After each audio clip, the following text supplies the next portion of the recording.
Here's what's coming up this hour on today's experience. Say more, and say more, because it's never enough. Trivia tune-up. We will talk about alone, but never alone, and a pair of glasses that make you sink.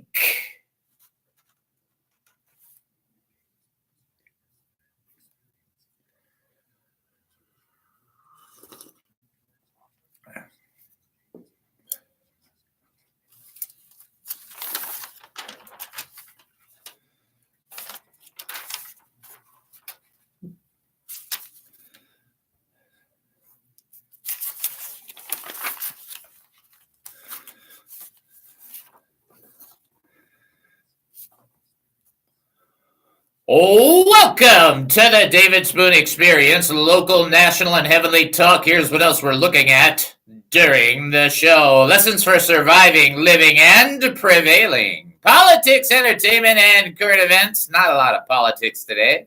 Personal revelations, spiritual observations, my life's insanities, and oy vey. So much more. Hey, we're asking you, what do you think? Give us a call at 972-445-0770. 972-445-0770. Remember, it's not professional radio, folks. It's let's see, what's that saying again? It's just radio. That's what it is. Any topic, by the way, is open for conversation. If you want to call in, you're welcome to give a praise report, a prayer request, whatever works for you, whatever's good for you. 972-445-0770. Remember, the show's a cross between Steve Martin, Sean Hannity, and Focus on the Family, the David Spoon Experience. So buckle up, little campers. Here we go. All righty. So we had a winner yesterday on our trivia contest. How cool was that? And so we have our materials being sent off to Ace. We got verification on the address. Everything going good, doing great. We also have Robert Mann, who's manning the booth for us a second time. Did a fantastic job yesterday. Welcome back, Robert Mann. That's a great way to say that. If that were only true, that I had that much power and pull in the universe. No. We're getting ready in a second to do our sponsorship. In fact, let's do our sponsorship. Let's do that. And then, Robert Mann, remind me to tell you the story about Batman, okay, after I'm done with the sponsorship, because I'm dumb and I might forget. Let's start off like we did yesterday with what is covering the house, and that's the roof. And we're talking about John at the Blessed Roofing Company, theblessedroofingcompany.com. That's the website. Let's get a few things straight. I had a meeting today with both John and Pamela. We'll talk about Pamela in a second.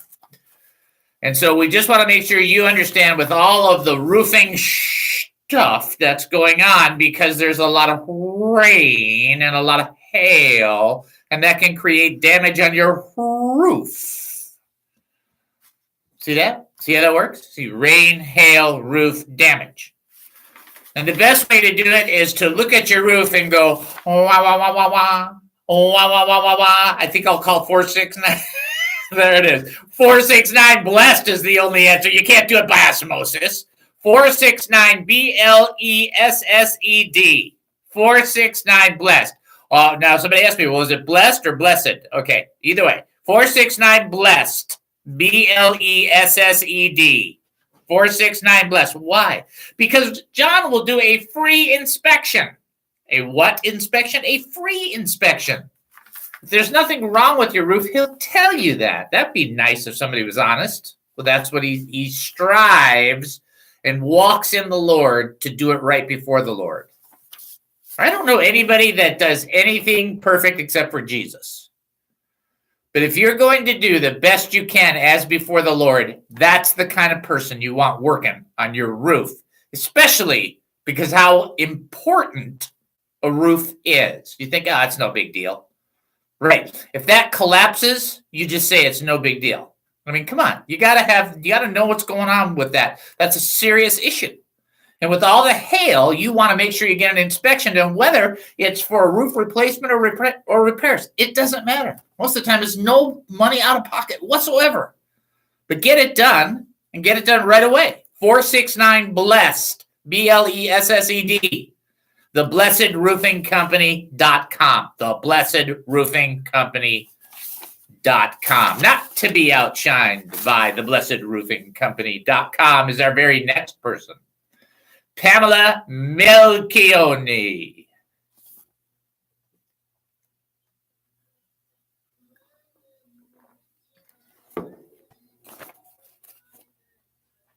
I love it. That's so good. Anyway, I had a chance to meet with Pamela today. Let's just get this straight. So she at 12 o'clock today, she had a meeting about moving the website to theblessedrealtycompany.com. Theblessedrealtycompany.com. She's moving everything that direction. Very exciting. And we put her commercial together, and it's in the production process. Ooh, that's exciting. 817-505-5541. 817-505-5541. If you are looking to do business with somebody who's a professional who works so that what's taking place in the real estate transaction is like it's within her own framework, her own family, and her own life. Now, why that's important is because real estate agents are like other people in other industries. Some of them are superb, fantastic, and some are not. So you want to work with somebody who's superb, fantastic. There you go. That's Pamela Melchioni. She thinks that what takes place transaction-wise is important on all ends, not just one end or the other, on everybody's end, because everybody needs to be a winner in the process. 817-505-5541. TheBlessedRealtyCompany.com is rising up even as we speak. They're putting it together right now. Right now. Give Pamela a call. Reach out to her. Let her know you're hearing and that you're going to be utilizing her services. She will be glad to take your call. No cost. Just to talk. Find out what's going on. Okay. That is our two sponsors. Met with them both today. Okay. All right. Now, I want to go back to what we said earlier. We have a couple things I need to handle. One is the thing for Robert Mann. And so I got to tell him what happened. Because I asked the other day what your favorite superhero was. And I believe that your response to Wonder Julie was Batman. So I'm going to tell you what happened. A lot of people are going to get a little upset. Okay? I ask you to forgive me now.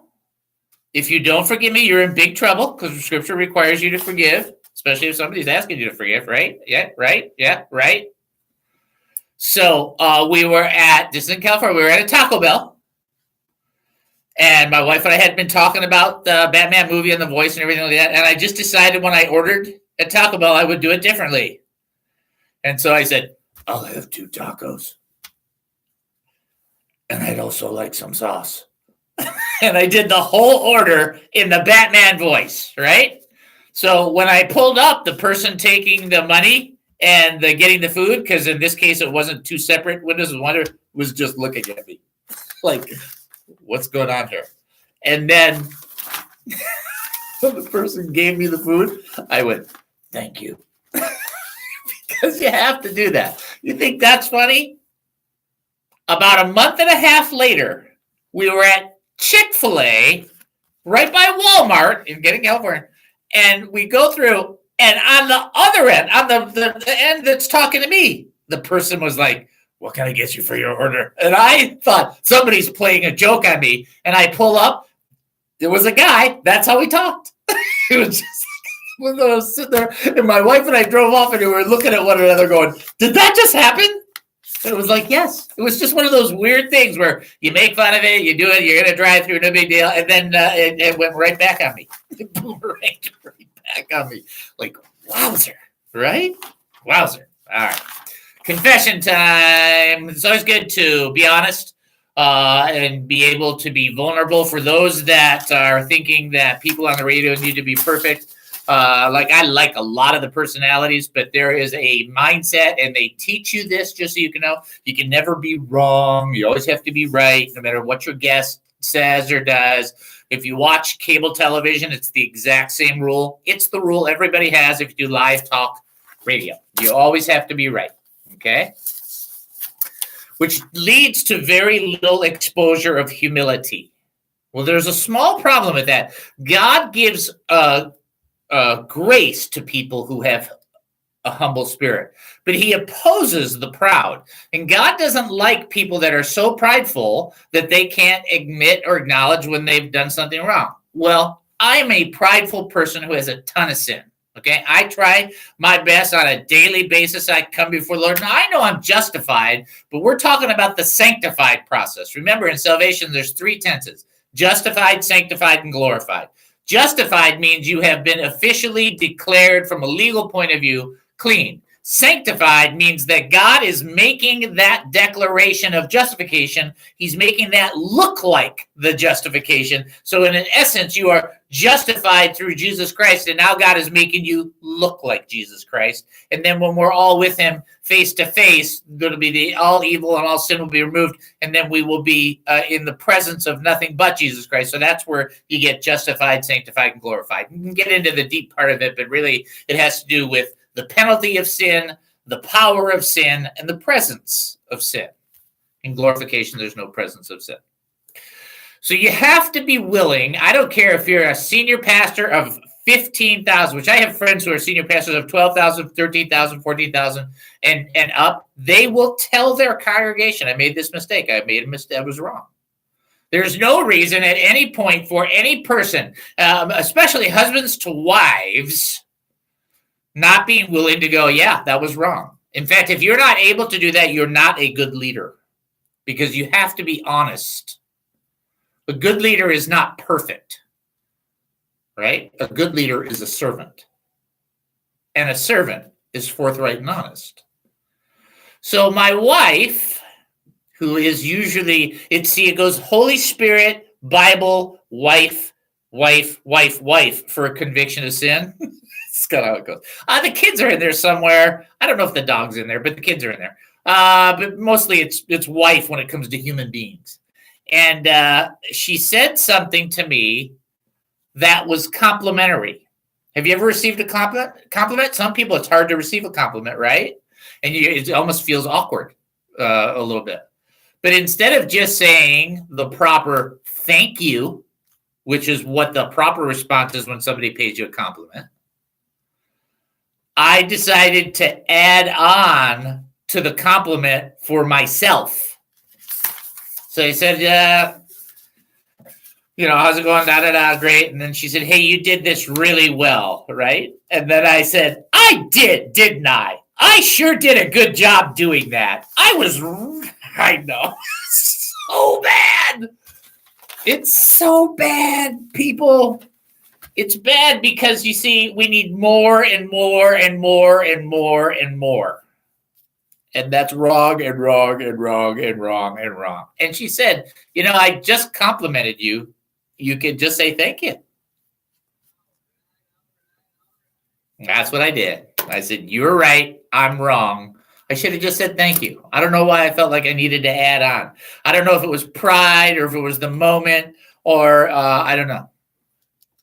But you know what? If that happens to you, just own it. Just own it. The sooner you own something, the easier it is to move on, right? Own it, eat it, and move on from it, right? Don't sit there and linger in it.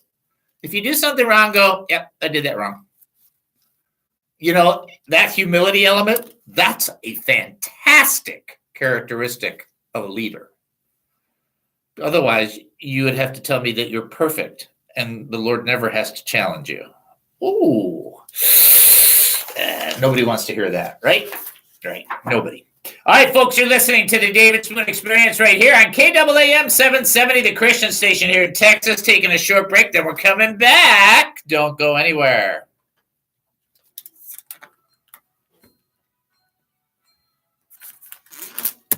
You may be from a Baptist background, a Pentecostal background, a non-denominational background. David Spoon has that too. You may be from the Church of Christ, Presbyterian, Methodist, Church of God, or some other denomination. But if you're looking for a show that's Bible-based, Spirit-led, and a bit nutty, then give David a listen for a while. If you like it, great. If not, no worries. The David Spoon Experience. Weekdays at 2 on God Country, Texas, 770 KAAM. What is the David Spoon Experience? Well, all amps are louder. Because you see, ours, normally an amp goes from 1 to 10, see? But ours, they go to 11, see? So ours are 1 more. They're louder. See? So you turn them all the way to 11. All the way up. They're louder. I have saved the best for the last. Because I know almost what I am doing. They cannot cry. The David Spoon Experience. Who is David Spoon? I have no idea. People have asked me about the David Spoon Experience. They wanted to know what I thought of him. Like any person searching for answers, I too have wondered about him, and here's what I know. He was born and raised Jewish, and after intense drug use, became a Christian. He has 3 children and almost 5 grandchildren. He has 3 separate ordinations from 3 different denominations, and a summa cum laude for his BA degree in ministry and leadership, as well as a master's degree of theology studies. He has a weird sense of humor and talks a lot. It's not I'll dissolve it and I will take stuff off and spit on, not spit off. If people are seeking wisdom and insight from the great teachers around the world, would they go to David? No, I don't think so. And those big ears really don't help him. But would they enjoy his perspective on life, culture, politics, food, sports, local and national news? I don't know. I guess people were going to have to listen to find out. The David Spoon Experience, weekdays at 2 on 770 KAAM. It's incredible, and it's never been done before. And you can be the first person in your neighborhood to win. What is it? It's a contest. How do I play? It's simple, and there's 3 ways to win. You can go to Facebook, type in David Spoon Media, and on any Facebook post, type in the word Jesus in the comment section, and it's free. You can also send an email to davidspoonmedia@gmail.com and write the word Jesus in the subject line. Or you can go to YouTube and give a comment on any video, but you have to use the word Jesus. This is your chance to win, and it's free. What do I win? You can win 100 thank yous right on air.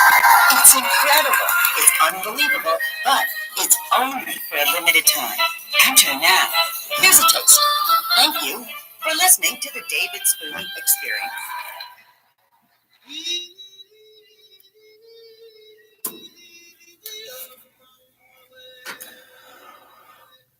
Welcome back to the David Spoon Experience. Thank you for joining us here at KAAM 770, the Christian station here in Texas. A couple things to tell you. 972-445-0770, the tune-up trivia question of the day.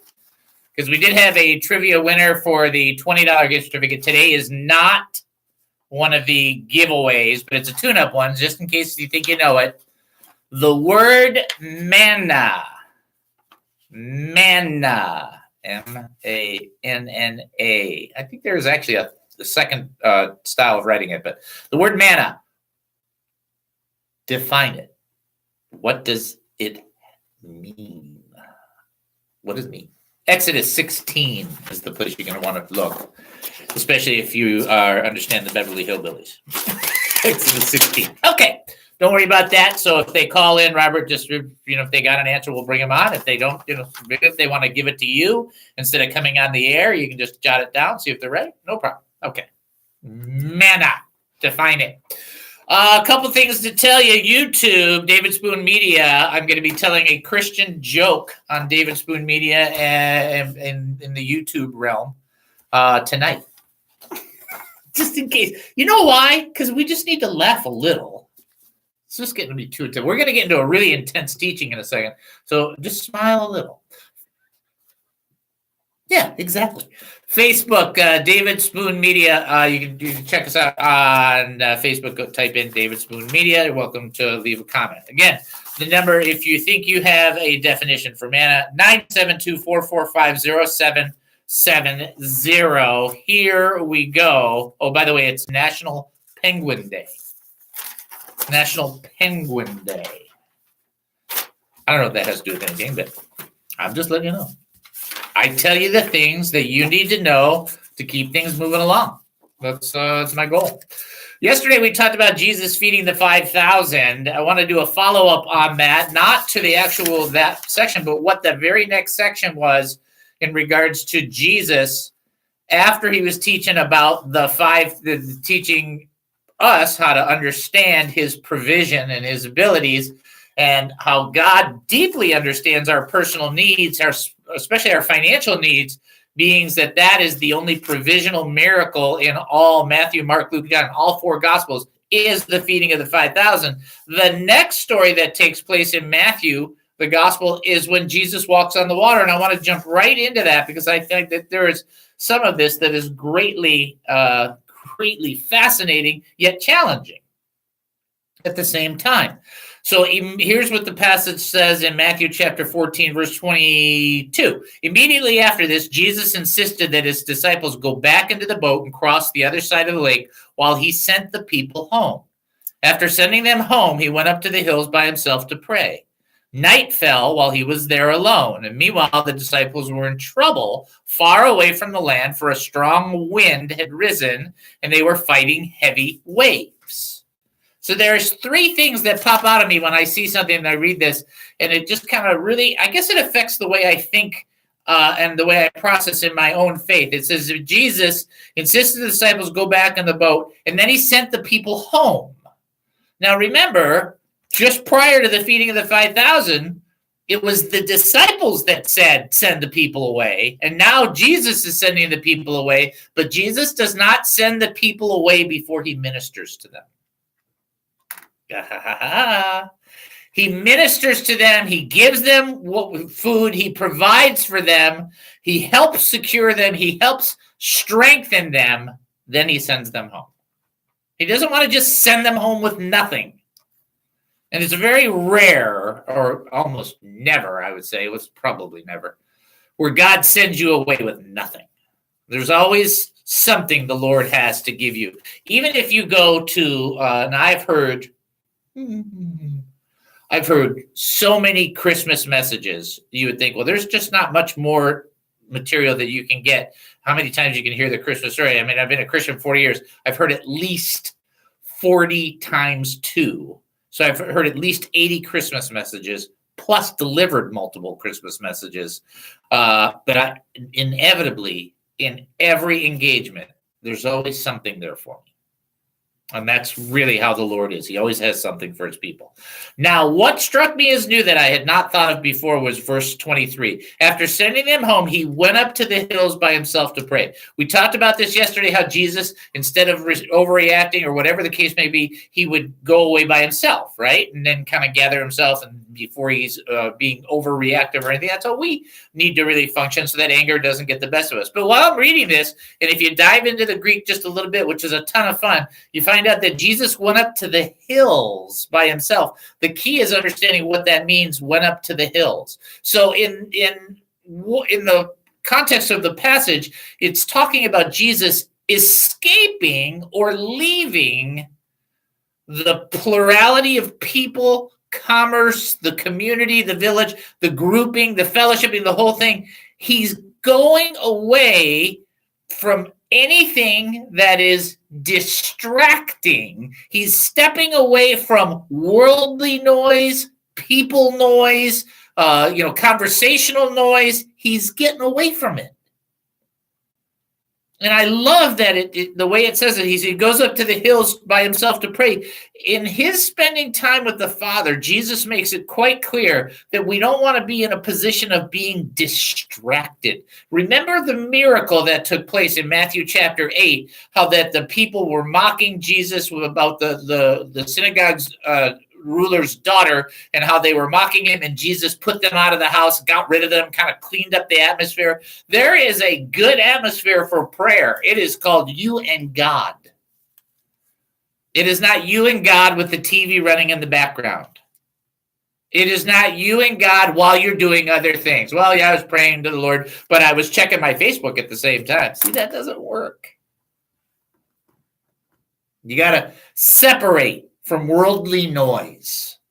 And I'll tell you, I don't think anybody who's listening to me at all would deny that worldly noise is very, very painful. I'm just like, Jesus, like, I'm going up to the hills. I don't hear any of this.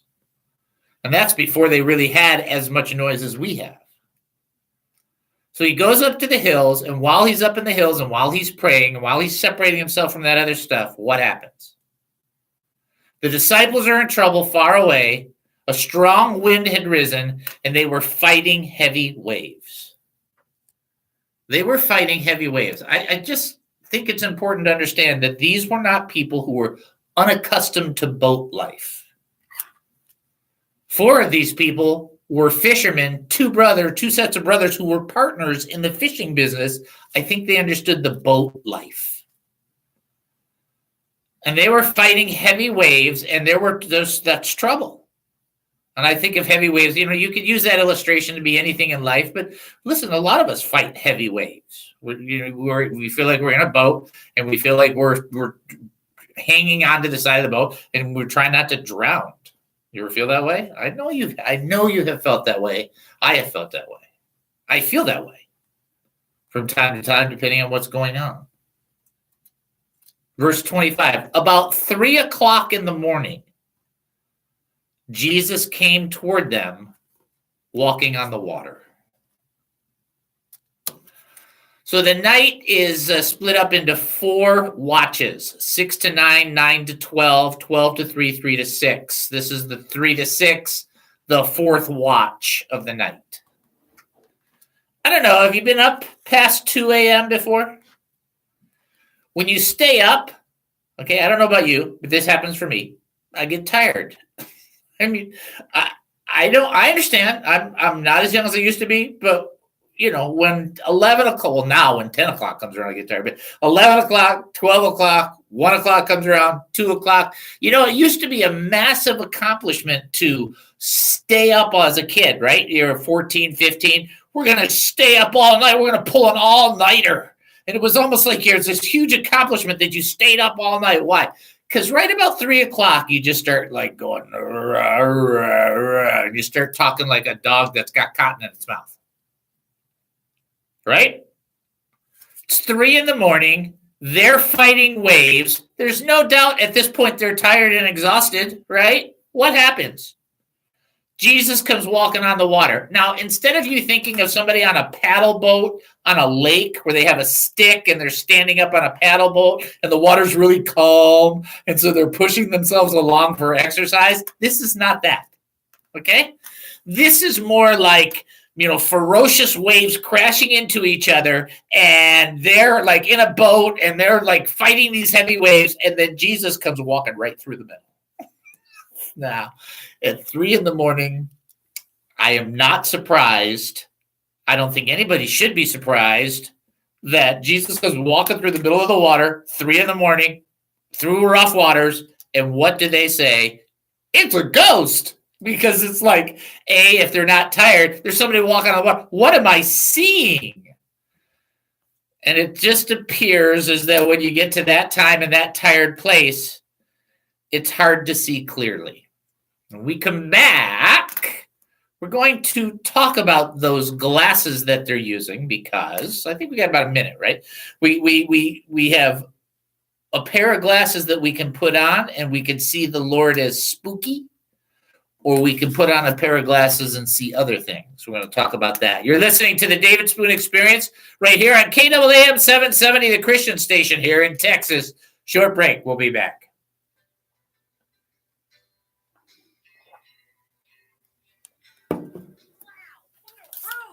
It's time to bless it. What? We need to bless the roof. You used the Blessed Roofing Company, didn't you?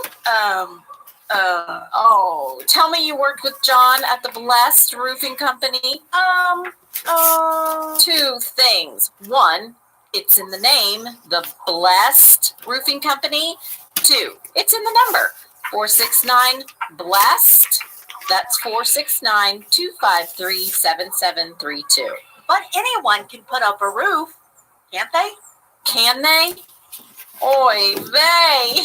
You want to walk underneath the roof that hasn't been blessed? You first. You need to talk with John at the Blessed Roofing Company. Whether it's roof repairs, a new roof, or inspections, call him at 469-BLESSED. Or Go to theblessedroofingcompany.com. With The Blessed Roofing Company, you got it covered. Get it? Good. Because reliability starts at the top. But what kind of was that part wrong? What can you do? Well, you recognize as your brother that just hearing you say that I hoodwinked you is, of course, satisfaction for me alone. So it's not like I need something beyond that. I think that works for me. And it's on the air and it's recorded. Back to the dust with these. The David Spoon Experience. Are you sitting there at home on your computer? Or maybe driving along in your car just listening to the radio? Is that app for this station working for you? Don't you wish you could reach people for your business? Introducing the Commercial Whammy. All you need to do is call KAAM at 972-445-1700 and ask for David Spoon. Or send them an email at davidspoonmedia@gmail.com. And bam! You've got your own commercial whammy. The Christian faith is being attacked. 50 years ago, people would disagree with Christianity, but with a sense of respect. Those days are over. The rage, the flesh, the enemy, and the atmosphere of sin is growing and growing. Jesus said in Matthew 24, the love of many will grow cold. And if it's not the end now, it's certainly a lot closer than it was yesterday. You may be from a Baptist background. David Spoon has that. You may have a Pentecostal background. He has that too. You may have a non-denominational background. Yep, he's got that as well. You may be from the Church of Christ, Presbyterian, Methodist, Church of God, or some other denomination. But if you're looking for a show that's Bible-based, Spirit-led, and a bit nutty, give David a listen for a while. It's not your words. The David Spoon Experience. Weekdays at 2 on God Country, Texas, 770 KAAM.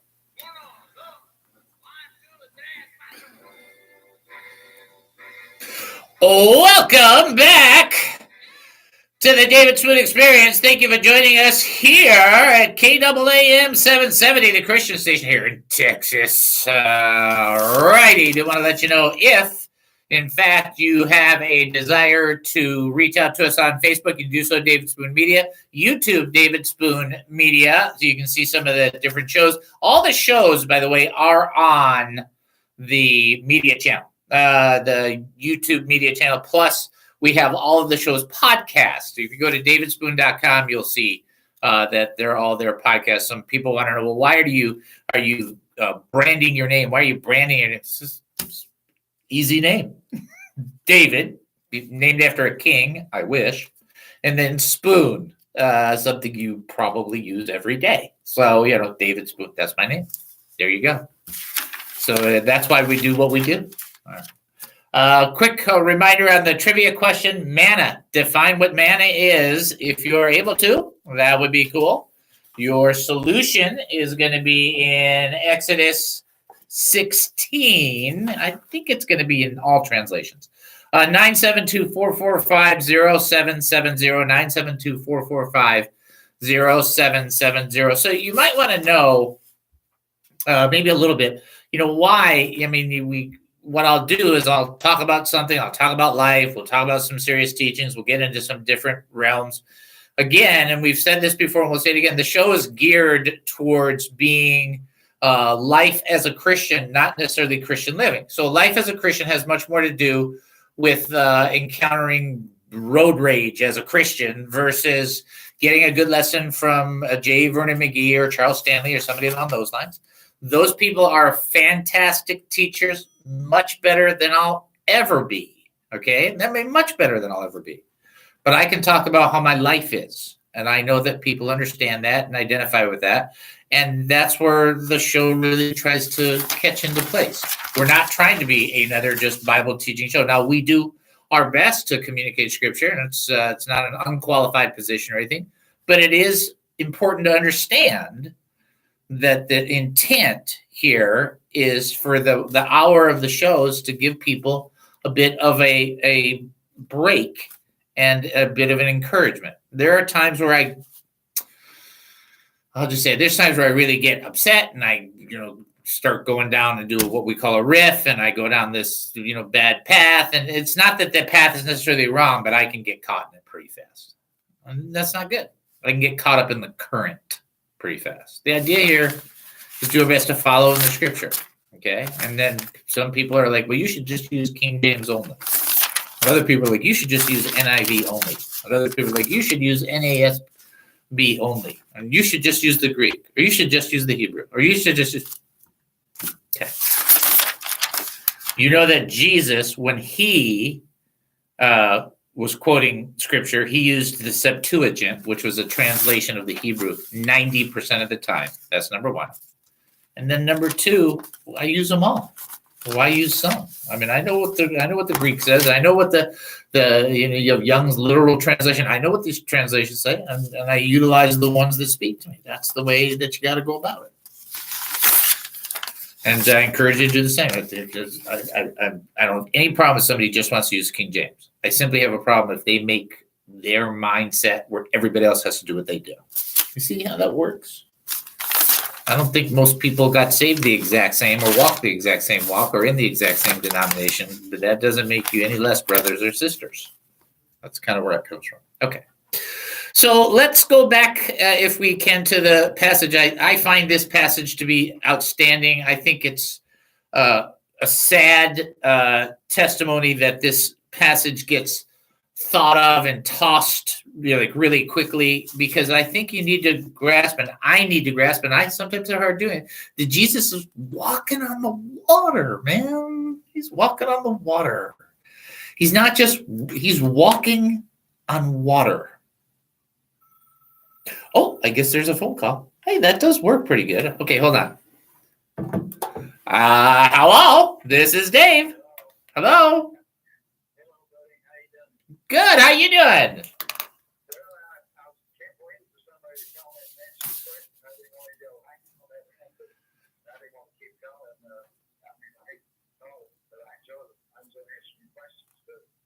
I love it. I want you to answer. You answer the questions as often as you want, whenever you want. You never worry about that. If somebody else gets there before you, great. You just keep going.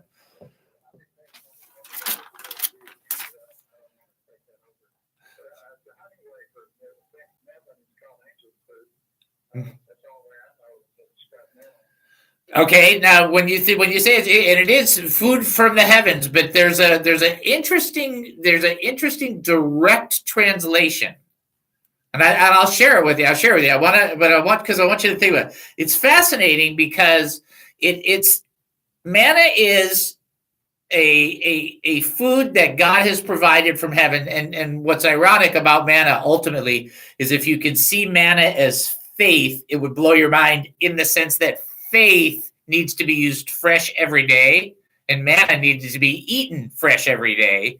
And you can't hold it. You got to use it for a thing. But the direct definition. Oh, I think somebody's on the other line, so I'm gonna give them a shot. But are you doing good? Let me ask you that question. Are you doing good? You enjoying 2 to 3 p.m.? Are you?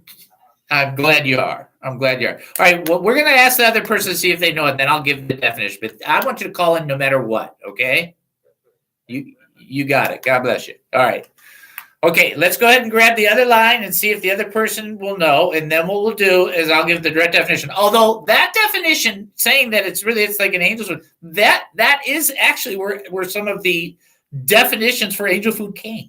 But we'll talk about that another time. What I really want to get into is what is the most direct definition. And it's funny because it's not silly. It's just understandable, because keep in mind that had never been seen before, right? So let's see. I think we got the phone ringing again. Okay, this is Dave. Shalom. How are you? Okay, do you know what definition?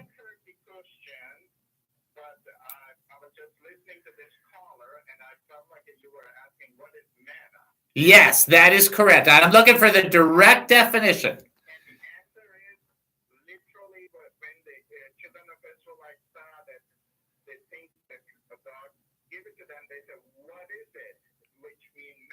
That is exactly correct. See, so that's it. So manna, while we understand that manna is a food, it's almost an angelic food. You would say not an angelic food, but a food from the heavens. The most direct translation is, "What's that?" and if you can appreciate the growing up that I did, there were many meals that we said, manna, like, what's that? that's how it is. But excellent answer. That is directly correct. That comes from Exodus 16:15. Good job there, my friend. Thank you. And I do appreciate you calling in and saying that. Hi, are you enjoying the 2 to 3 as well? I'm asking people now because my wife said, when people call in, ask them if they're liking it. I thought that's a good idea.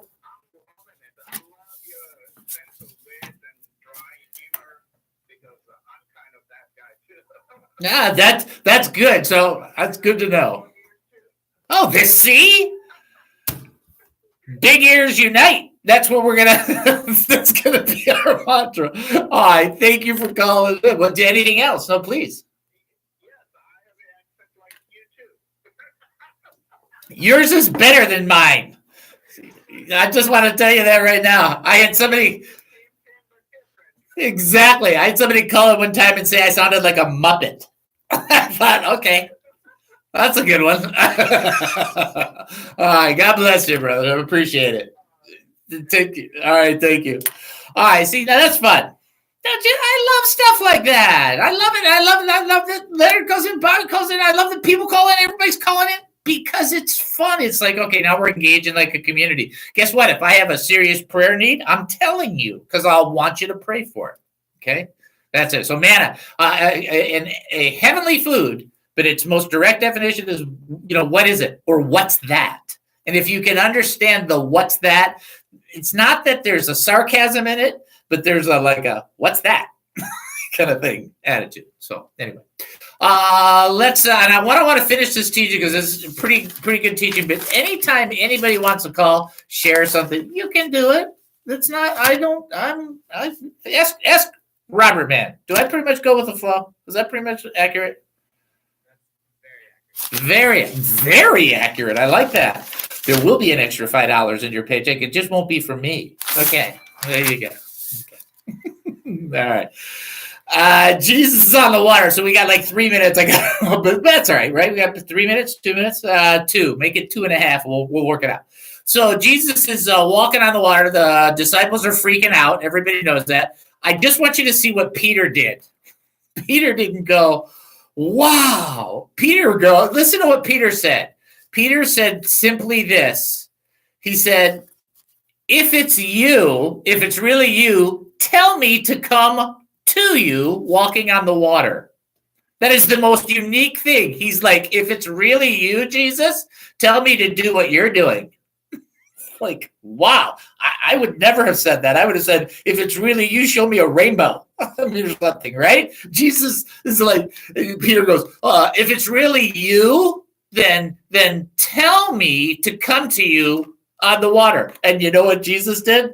Okay, come on out. Water's fine. And I'm thinking of Peter. Now, listen, we're going to talk about this when we get back because it's the best thing in the world. But Peter, it says he went over to the side of the boat and got down, walked out. It says specifically in the Greek, side of the boat. Peter went over the side of the boat. Well, he didn't leap from the top or the back end. He's not an idiot. He got over on the side of the boat, just kind of checking it out. And we come back, we'll talk about the unbelievable bizarreness that there were 2 water walkers. Ooh.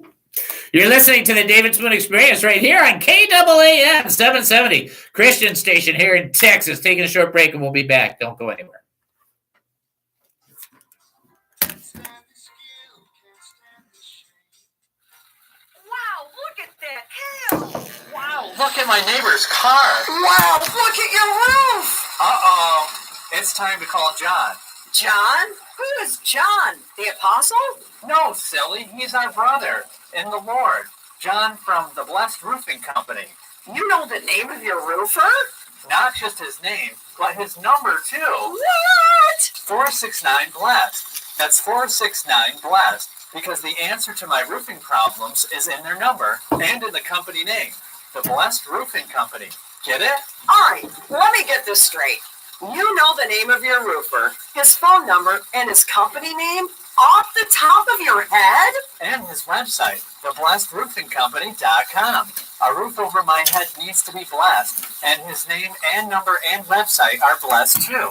In most cases, you can get a new roof with zero money out of pocket. Well, now I know where I'm going for all my roofing needs. Whether it's a new roof, roof repairs, or free inspections, I'll call John at 469-BLESSED or go to theblessedroofingcompany.com. With the Blessed Roofing Company, you've got it covered because reliability starts at the top.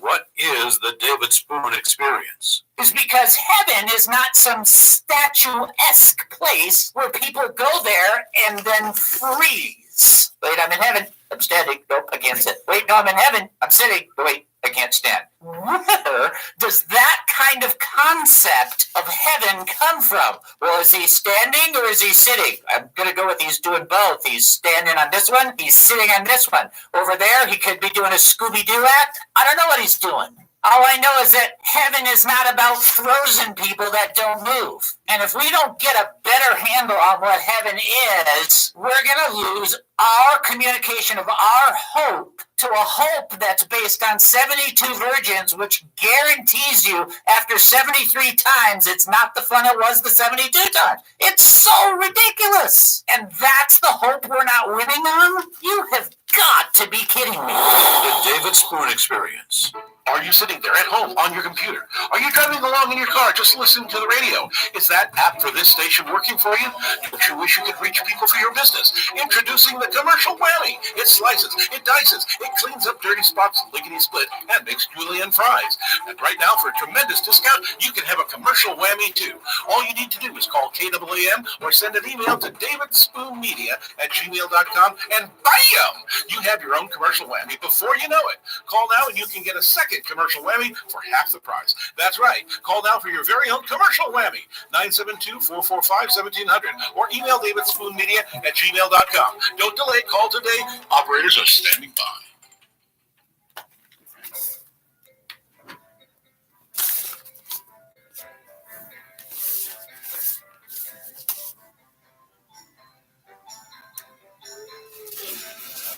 Welcome back to the David Spoon Experience. Thank you for joining us here at KAAM 770, the Christian station here in Texas. That's getting better. I just got to figure it out. I'm trying to stay away from doing like a Sean Connery thing because I did that before, and it's just like, schmardo. It's like I got to stay away from it. Facebook, David Spoon Media. YouTube, David Spoon Media. I'm telling you right now on the YouTube and actually on the Facebook, I'm telling a Christian joke. I'm putting that up there, I think, like tonight at like 8 o'clock because I'm not doing a video tomorrow that's too serious. And so you have a chance you're welcome to use my joke. It's not my joke. I didn't invent it, but it is a solid 40 years old that I know of because I heard it 40 years ago. So that's, by the way, all my material is at least 2,000 years old. So keep that in mind. We were talking about Jesus, and we were talking about him walking on the water, and then we were talking about Peter's response to Jesus. Now, this is the part I really want you to get. This is kind of the cool part.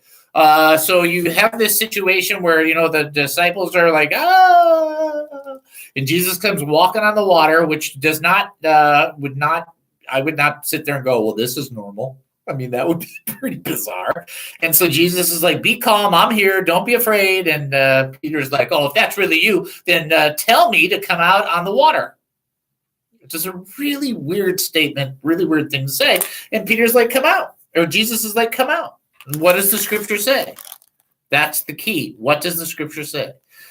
Peter called him, Lord, if it's really you, tell me to come to you walking on the water. Yes, come, Jesus said. So Peter went over the side of the boat and walked on the water. Now I'm gonna double check this. I'm not an English major. I'm a theology major, right? But I'm not an English major. So I'm gonna check. And walked. W-A-L-K-E-D. So somebody that walked with the ED at the end, that's past tense. I'm pretty sure I remember that from high school, the little time I spent in high school. So Peter also then walked on the water. So Jesus walked on. So people go, oh, only Jesus walked on water. No, Peter did. Jesus walked on water. Now, Jesus is the only one who didn't fall in the water while walking. But Peter did walk on the water. And he walked towards Jesus. And man, that must have been a moment in his mind, in his heart, or maybe that was just so surreal he couldn't believe what was happening. But then what happened? Verse 30, but when he saw the strong wind and the waves, you think, well, how can you see the wind? Have you ever been in the water when the wind hits it? You can see the wind literally making rips into the water. It's so bizarre. So he sees the wind affecting the water. He sees the waves, and he was terrified. What happens when he became terrified? He began to sink. That's what happens to you and me. That's the part that you apply. When you and I get terrified, when we're afraid, when we're in a circumstance or a situation, when we're walking by faith, when we're on top of the water and we take our eyes off of Jesus, because remember, he's walking towards Jesus, but the very next verse, people say, well, how do you know he was looking at Jesus? Well, because it says he walked toward Jesus. So when you're walking, you usually look where you're walking, unless you're a nut job or something. And then he's walking towards Jesus, and then it says, he saw the strong wind and the waves and was terrified. Now, it's possible he saw it to the side or behind him. I don't know. But what we know is Peter's focus went to the power of the wind and the power of the waves and to the circumstance around him, and he sank. That we know. Down he went. Why? Because fear will sink us. That's why. Fear pushes faith out. And by the way, if you're wondering how that's possible, Jesus tells us in the next verse. But I just want us I want this to be a part of our thinking. He asks to do the impossible. He challenges Jesus almost in a sense. Oh, if that's really you, then tell me to come out of the water. Jesus says, come out. Gets off the side of the boat, walking on the waters, doing fine. Then he looks around at the winds and the waves, and he's terrified, and he sinks. Now, by grace, verse 31, Jesus immediately reached out and grabbed him. I don't know how far Peter walked. Nobody does. Here's what I know for sure. Jesus was close enough that he just reached out and grabbed Peter. Did Jesus move towards Peter? Did Peter move towards? I don't know. I don't care. Here's what I care about. Jesus immediately grabbed him. He was so close he could just grab him by the arm. Or, I assume it was by the arm, I guess, in that sense. Because he reached out and grabbed him. I grabbed him, it could be the arm, could be the scruff of the neck. I don't think it was the hair, but you never know. I'm just saying he was so close, he just grabbed him. And then instead of Jesus going, good try, because that's what we would be told to tell one another. Good try. You did really good. That's not what Jesus said at all. Jesus would be the most incorrect political person on the planet. He'd be in so much trouble. Every time he made a statement, there'd be make the news every time. It's just amazing. Jesus asks two questions. Well, makes one statement, then asks a question. He goes, one, you have so little faith. Well, whenever I look at a situation and I'm sinking, I think the Lord reiterated, you have so little faith. You're right. It proves I'm a disciple of Jesus Christ. I have so little faith. I just can't seem to grasp. I can't seem to grasp I'm maintaining the water walk mentality. I have a hard time doing that. I do good in moments. I'm just saying on a consistent basis. In this situation, it was necessary 100% of the time. You have so little faith, Jesus said. Why did you doubt me? So what happened, though, what I want you to catch is Peter was what? Terrified, right? What's terror? There's fear connected to terror, right? He's terrified, right? And Jesus' challenge to him is, you have so little faith. Why did you doubt me? The positive in that is that faith was the answer. The negative is that fear, that terror gave rise to doubt, which pushed faith out. And that's what happens. When we get afraid, we get doubty. And when we get doubty, we get less faithy. And when we get less faithy, we sink. There it is. And you think, oh, that's a story about Jesus on the water. Right. And that's a story about Peter, probably at that moment when he put his leg over that boat, probably one of the greatest acts of faith that I could think of. And how he was successful. And Jesus even was letting him know, hey, you could have kept that going. But you let doubt rise in. And you doubted me. And you didn't stay in that faith. You just needed a little, but you didn't stay in it. And you got terrified, and down you went. So I saved you. I rescued you. But the whole premise there is, hey, you should have a little more attitude in the faith and a little less doubt. A little less terror would give you a little less wet hair. Wow. And if we think about it, we need to think that way. Oh, yeah. You put on the wrong pair of glasses, you'll sink. You put on the right pair of glasses, you'll walk above the water. You put on the wrong glasses, down you go. You put on the right pair of glasses, you can do more than survive. You can be on top. Put on the wrong pair of glasses, you will be flailing about trying to seek to live.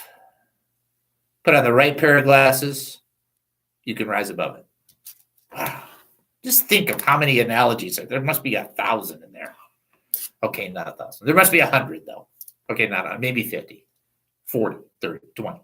The point is that we need to have the right pair of glasses on in order to walk above the water and not sink and drown.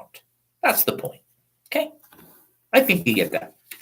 All right, use that. Use as much of it as you can. Let it become a part of you. You've been listening to the David Spoon Experience right here on KAAM 770, the Christian station here in Texas. Going to take a 23-hour break, and then we'll be back. More insanity with Spoonanity. Talk to you then.